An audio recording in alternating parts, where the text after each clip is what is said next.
talking a little bit about another arm of my research, which is a survey that I am about to launch in the United States. I did previously with Dr. Lima. We kind of mix some students' population from United States data with the student population from Brazil, and we got a good number that we could work with the statistics analysis and all that.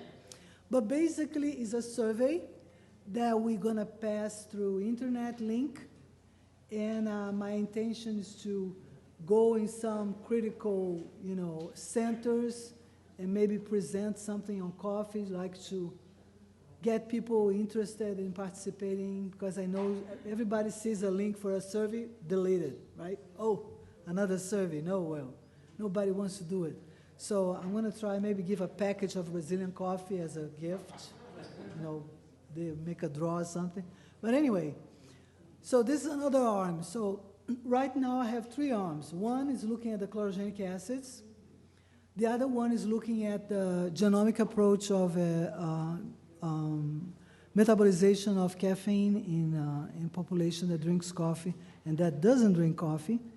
And I'm trying to push farther on this one that we did a pilot study, then I'm going to show you the data. And we are getting ready to, because we validated the method with a pilot study, now we go for a big population. So basically, the objective is to evaluate the relationship between reports of consumption of coffee. Oh, shoot, I keep clicking the wrong thing. Okay, consumption of coffee and alcoholic beverages. So we want to see the ones that drinks a lot of alcoholic beverage, if they also drink a lot of coffee. Most likely not. That's what we are seeing. There is sort of a inverse relationship between two things. And with the development of signs and symptoms of apathy, depression, reflexes on the weight, mood, academic performance within the student population. Why we are interested in that? Well, because we know that there is a boom of coffee places all over the United States right now. And students actually gather in those places to study, and as along they study, they drink some coffee too.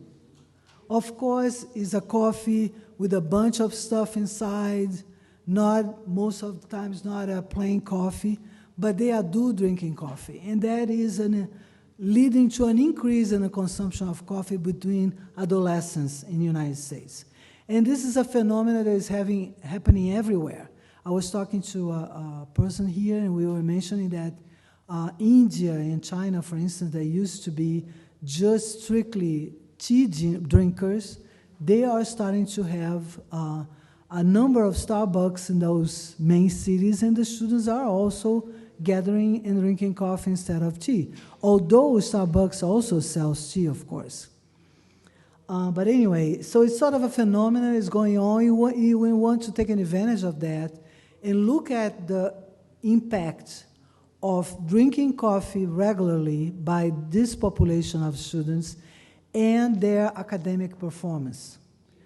And that will be basically somehow linked to the fact that they're going to be more likely to be more alert, they're more likely to be better memory, retaining better the material they are learning, and that will lead to a better performance.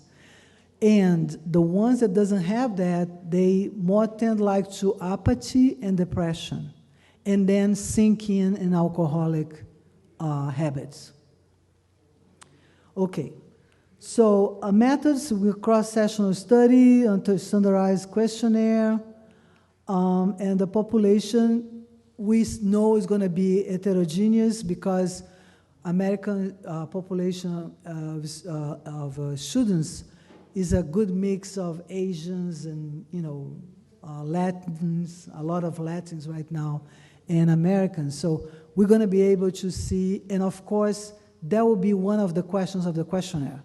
You know, where you come from, you know, where is your, so the questionnaire has a demographic portion of it, and then other parts that can give you all the information we want to and we need to come up to the conclusions we are looking at. Recent studies, why we are doing that? Because we have recent studies that shows association of regular coffee intake with beneficial effects in diseases such as diabetes, even with suicidal thoughts, which completely related with depression, right?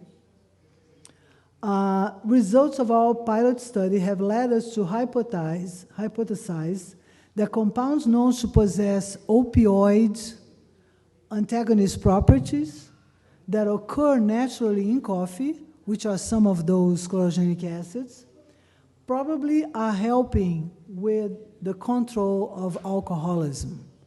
So when you have coffee, and actually I was also talking with other people, chocolate has a lot of components that we see in coffee that is also present in chocolate.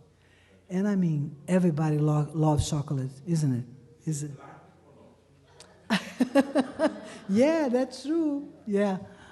Doesn't need to be dark chocolate, any chocolate. All right. Okay. So this I presented, what I'm going to show you right now, I presented in the first meeting that we have back in 2013 in San Antonio. And that was actually a talk that I made just about coffee and depression, and showing where the opiates receptors are, which are the ones we now know they are also stimulated by chlorogenic acids content in the coffee.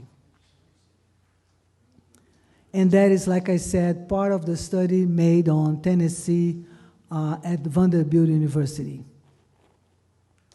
Okay, so coffee and opiate receptors. So I'm going to show you some of the slides I presented that time. And here showing, of course, your brain, you're drinking your coffee, and then you have all kinds of different feelings, depression, mood, anxiety, fear. Anyway, so you drink your coffee and you feel better, right? So, because you do have components which we now know what they are, and some of them are actually volatile compounds. So that's why if you drink a coffee that has been sitting on a pot for half an hour, you're not going to get that good volatiles. So I also advise you, drink a fresh brew coffee. You're getting better, you know, from the coffee than a coffee that was sitting in a pot. So caffeine and chlorogenic acids will be responsible. And here is showing exactly where the circuits, the mesolimbic reward circuits in the brain, where opiates normally activates this ventral tegmental area, and that leads to, and also showing where other drugs have effects also in this, what we call the reward circuit, cocaine, amphetamine, and cannabis, marijuana, they act in a different receptor. But all of them are promoting this good sensation that you want more. Because it's good, so you want to get more, and then you want to get more. And then you get addicted. Is that addiction to coffee? Yeah, maybe. But I don't say it's a bad addiction, it's a good addiction. All right. So we're now adding the coffee in this drawing here. So back to that sketch that I show you, and here is showing exactly what I wanted to show you previously. We divided, according with the color of the coffee and the amount of those compounds in the coffee, into three groups, where the CGA dominance, 95 to 65, harmonic composition, 65 to 45, and caffeine dominance from 35 to 25. So this is our stuff that we're trying to. So if the companies at least would compromising and providing this in the package would be wonderful. If you can get that, is perfect. Doesn't need to be a 65 only or a 55, something in this area in order to assure a good, a balanced composition of the healthy components of coffee. So what is the implication? Coffee and its health-related effects do not seem to be exclusively on caffeine, like during a long time our study was. So properly roasted coffee, so when I mean properly roasted, I'm referring to that numbers. Has antioxidants, polyphenolic chlorogenic acids, and lactones with opioid antagonist activity, as well as other bioactive compounds. And here's that other table I show you, and just to emphasize that all the good stuff that goes in here will be present or not, depending on the roasting stability. So if it's too dark, most likely you're not going to have it, none of this. And so we did this semi-quantitative food frequency questionnaire where we listed a number of beverages that people normally have. Could be coffee, tea, cola drinks, and alcohol. There is a piece also talks about smoking, tobacco, and it's actually, that is interesting. I'm not going to go over that right now, but there is a positive association in some studies, especially related with cancer, that shows a positive relationship between smoking and coffee drinking, and it's a positive relationship. So sleep with that. So we don't have an answer for that. So let's start smoking? No, not at all. It's not my message. But just for you to see that so many things are still to be, discovered, right? So we did all this, and then also we are looking at weight. So we are asking the person to tell us how much is the weight, the height, because of course we want to calculate the BMI, because we know there is a good BMI and a bad BMI. We also making questions about mood and alcohol intake, as well as academic performance. I mean, are you doing well? Are you not doing well? You feel like you're doing how you should or you shouldn't, and things like that. And guess what? We did that pilot study. And then there's this statistical thing that I want to present. I'm not good in stats, and unfortunately couldn't take much of advantage of Dr. Jeff Leaf's presentation with the Bayesian and all the parametric and non-parametric. We do have a statistician, wonderful, in my school, and she's helping us with preparing the statistics analysis for this questionnaire. But anyway, the relative risk in this pilot study was defined as the incidence rate among students whose reports a given intake of alcohol and tobacco and coffee, divided by the rate among students that do not use coffee and tobacco or alcohol. So that's the relative risk rate. And of course, each group had a 95 confidence interval that we calculated. And okay, so like I said, because we mixed some adolescents from Brazil, you have a group aged from 10 to 14 years old, and that data comes from Brazil. It's not from here. It was 83 of them, and then all the big amount of data came from 15 years old or older. And from here is a comparison of pair samples of daily coffee drinkers that we call DCD, compared with non-coffee drinkers, NCD. And we are looking at daily depressive feelings and daily alcohol consumption. So those are persons that says, yes, everybody, I woke up, I don't want to leave the bed, I don't want to go to school, I feel bad. There are people that has this kind of feeling, not daily, but like once a week, some of them once a month, which I think is normal. Any one of us, there was a day that we don't go to work, right? But anyway, so non-coffee drinkers, and what I want to point out here is that you can see comparison of non-coffee drinkers with daily coffee drinkers. You have always less of depressive feelings reports as compared with people that doesn't drink coffee, okay? And same thing, not so drastically, I would say, with alcohol. 5.7, 2.9, and they're all kind of close to significance. Maybe we will reach significance if we increase our sample. That's our idea now. We are targeting 50,000 students right now. My idea is to do with all the pharmacy schools, because I have easy access to them, and so, you know, do with the pharmacy schools in the United States. Okay, other that I want to show here.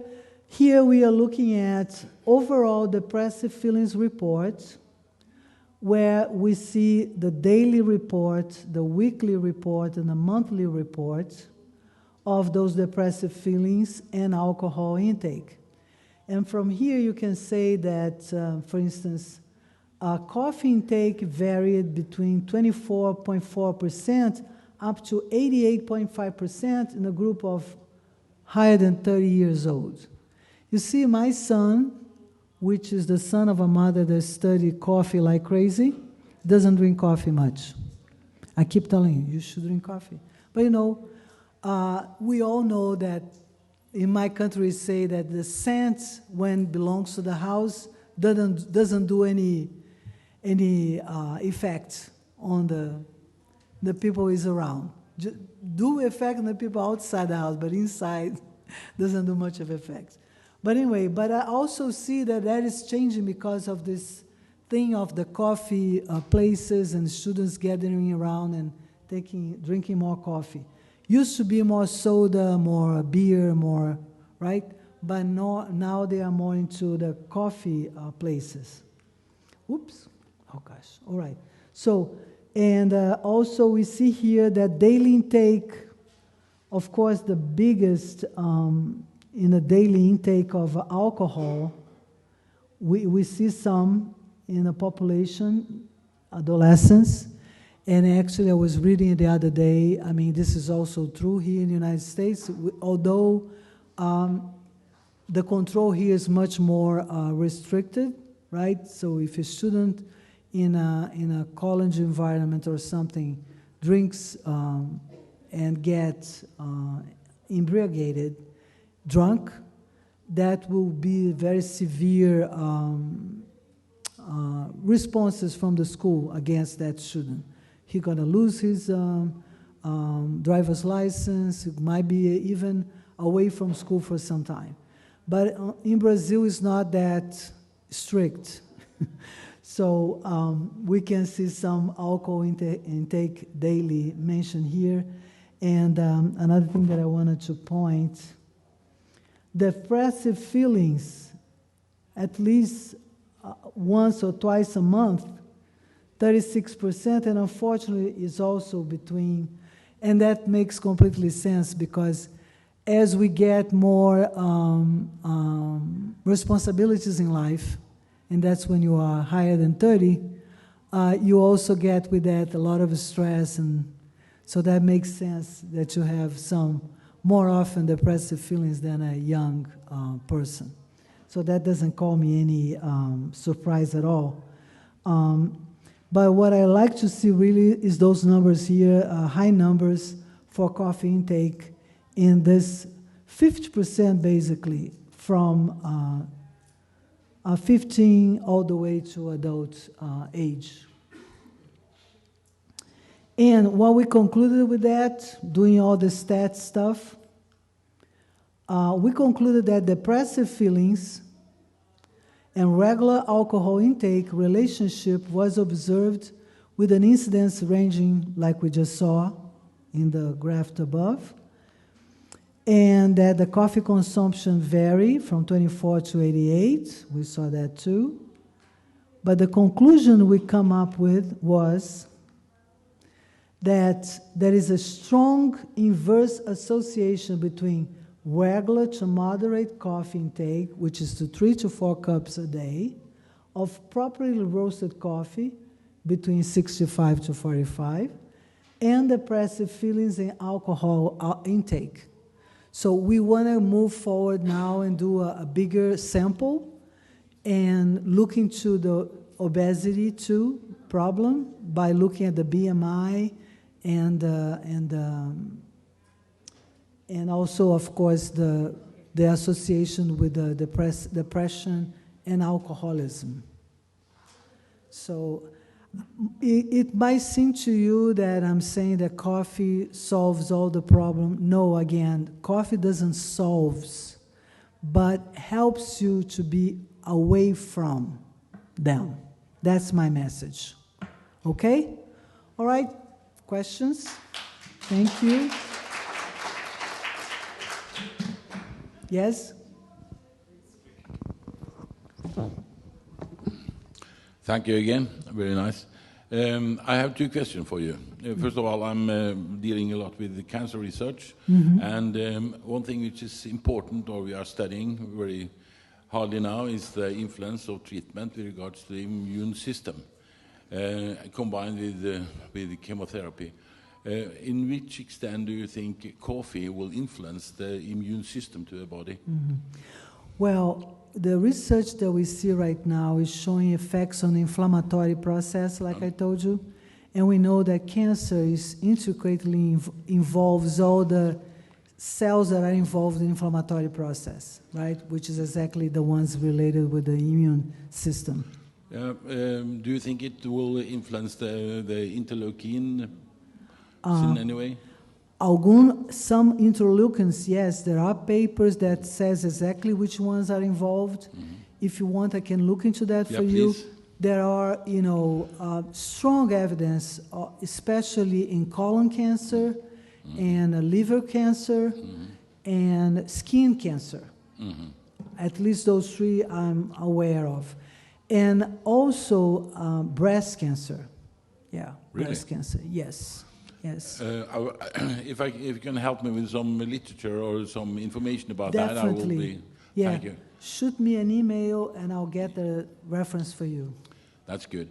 But I have another question on a completely other item. I'm coming from Norway, and one drink which is very common in Norway is to mix, especially in Norway, but especially from the district of Norway where I'm coming from. And then they are mixing coffee and alcohol. And that's a very special drink. It's I'm used to it, and the good and the bad. Nice. It's very good. It's very good. To make a balance. I can tell you the prescription is very nice. You shall put a coin in the cup, and then you put coffee until you cannot see the coin, and then you fill up with alcohol until you see the coin again. But interesting. The coin method. But my question was, it is reported, and seriously, it's reported that when you drink alcohol, you get a hangover the day after. But people who are mainly drinking coffee together with alcohol, they don't claim any hangover the day after. Yeah. Is there any relation between what you know have told us, or this more? Well, I can tell you right now, what is the symptoms of the hangover? Headache. Yeah, what is the next one? Sweating. Yeah, but I think in terms of mood-wise. You're in a bad mood. Yeah. You want a new one. Yeah.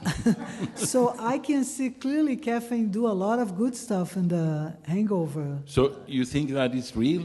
Or is it only something they tell, or is it No, true? definitely there is a chemistry behind that, for sure. Yeah, and we'll be really interested to look into that, since they are not fighting for the same receptor, actually. Yeah, because alcohol doesn't promote the effects the way opiates does. So they are acting in different systems. Oh, that could be really a sort of, like I said, there are a lot of stuff in coffee itself that fights between each other. So it's hard to tell sometimes the final result of that fight. And in this case, I can clearly see it's a good result. Yeah. Nice question, as Okay. always. Thank you. Okay, I'm going to try. So I put a coffee, put a coin, and then I add liquor. Okay. I'll do at home, don't worry. Any more questions?